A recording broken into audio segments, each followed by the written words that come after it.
it's a great pleasure to meet you, sir. I've been a big fan for many, many years. Thank you. Let me begin by asking you, this film, obviously, you're known for being in the sci-fi world, and this movie kind of pokes fun a little bit at that, and I was wondering if that was sort of one of the attractions for this project for you. Well, I don't think in those sort of terms of is it poking fun, and is it what it was fun.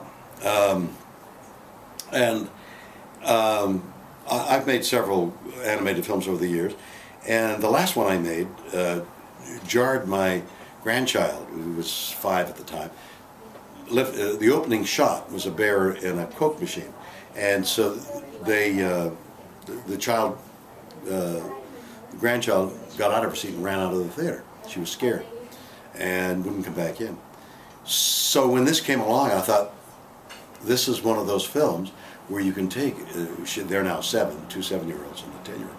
I can take them both, the 7-year-olds and the 10-year-old, and we'll try and make this film so you can keep the 6-year-old in their seat and the 10-year-old in her seat at the same time, and the parents for nothing terrible was going to jar their child's psyche. It's a great family film. It's good for all ages. Exactly. The character's name, General Shankar, was that maybe tweaked a little bit? Shankar and Shatner sounds very similar. The facts of the film are such that it couldn't have been that way. But it's a nice idea. You did sort of realize that. Well, I sort of thought.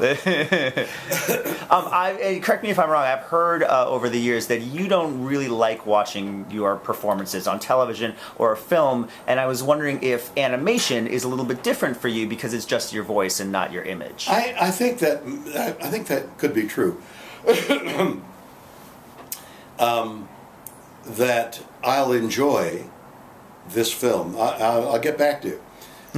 Please do. Whether the kids' pleasure in watching the film and my being in it, and the fact that it's my voice, and since I usually ask for a playback when I'm recording my voice, I usually try and get a playback to see if I've done what I've heard myself do, and so I've okayed it in advance.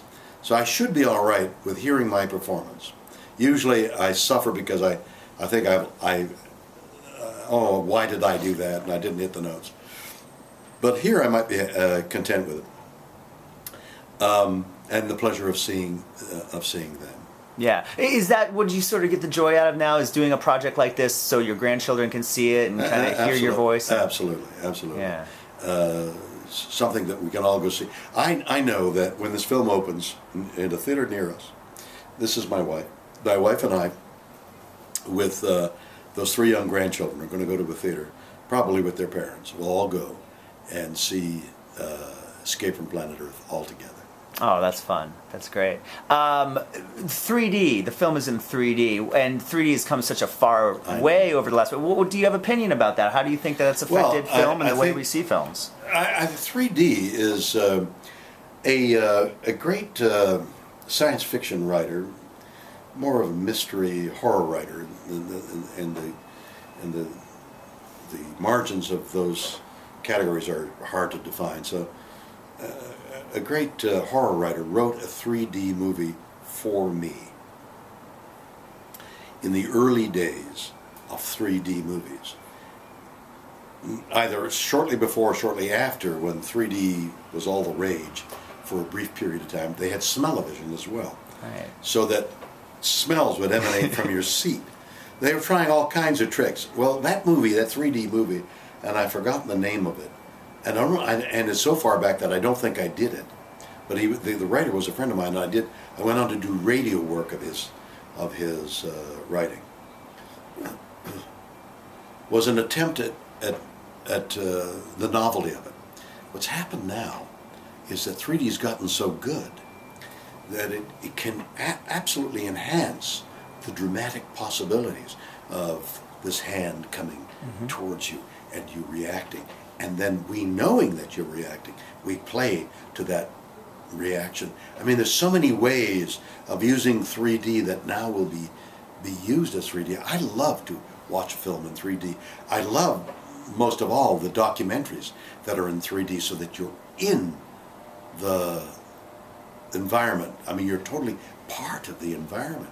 Even the way that they were able to do the Civil War photographs in 3D. So suddenly, this thing that was taken with a glass plate, now you can almost look at the soldier who's got the musket, and you're looking around and you're involved in the scene. It's the beauty of 3D that I'd love to, and I think this film entertains in that way. Yeah, it captures it very well. Yeah, it's very well done.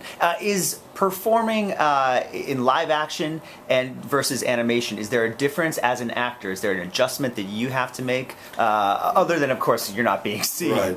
No, not really.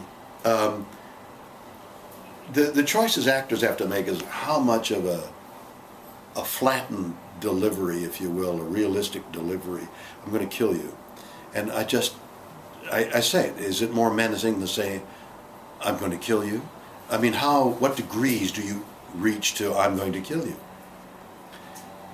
Whereas, the same choices exist in an animated film, but your preference might be to do more because it's the voice only, and to say, I'm going to kill you, has more menace to it, because it's a drawn character.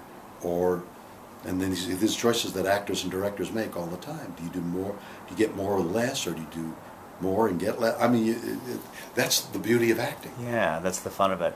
I very much, speaking of voice, I very much enjoyed your musical work over the years, especially an album you made with Ben Folds, yes, who I'm a big fan of. Thank you. Any thoughts of doing more music? Are you always working on one stuff? right now, not with Ben, with whom I'm having breakfast soon, but the next few days. Oh, excellent. He's a great friend of mine now.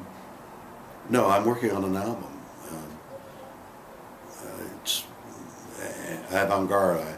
I hope I can do it. Is that very important to you? Do you enjoy the music aspect of your career? Has that been I a love passion the thing? enhancement music gives to the words. And then I love the mood that is set by music without having anything extraneous, but just a melodic line or the other instruments coming in, and then the word takes over, and then you let the melody. You know, there's a wonderful evocative thing that music and words have that I love to play with, and it's new to me, and I don't know how to quite do it, and I don't know whether I'm capable of doing it. That is terrifying. Well, I think you're very good at it. Last thing I'll wrap up. There was some talk a few years ago about a T.J. Hooker film. I know. Wait, are you involved in that at all? Interested? No, there was an announcement made. We made an announcement to see if anybody would jump at it. I think that was the reasoning some years ago, and nobody jumped at it. I jumped at it. I was very excited for it. I'd love to do it. Yeah. Excellent, excellent. Mr. Shatner, it was a pleasure to meet you. Thank you so much, sir. I really appreciate it.